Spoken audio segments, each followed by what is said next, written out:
Let me share how I teach the Haitian Revolution in a course taught in Spanish on Caribbean cultural studies. I'm Dr. Matthew Petway, author of Cuban Literature in the Age of Black Insurrection. Let's look at it. I provide my students with CLR James' Black Jacobins. It's available in Spanish translation as well as the original English. I provide both depending upon the native language of the student. Jacobin's book is long and detailed, so I focus on 3 chapters.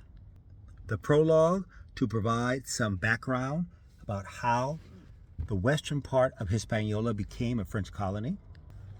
Chapter 1 called The Property, which is a way of referring to enslaved African women, men, and children.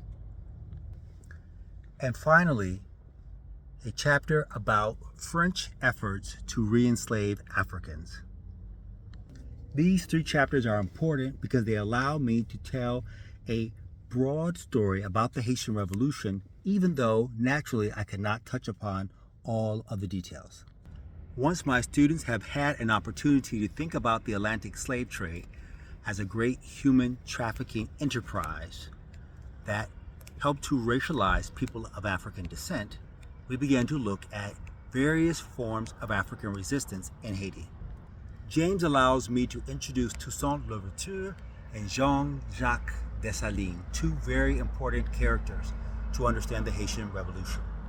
Louverture was a literate, formerly enslaved person who came to lead the revolution in 1793. Louverture secured the freedom of enslaved African people, but he did not declare independence.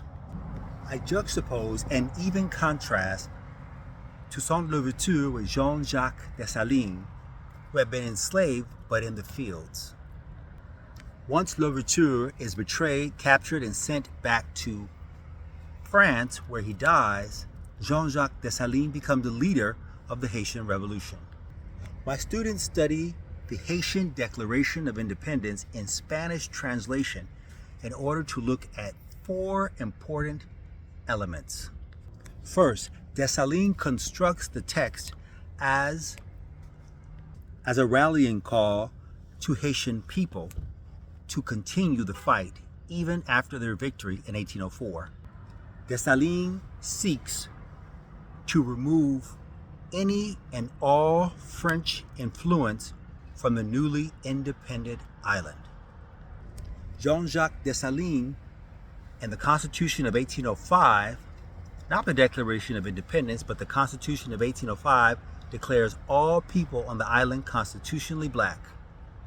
And the Constitution of 1805 forbade white property ownership in Saint-Domingue, now Haiti.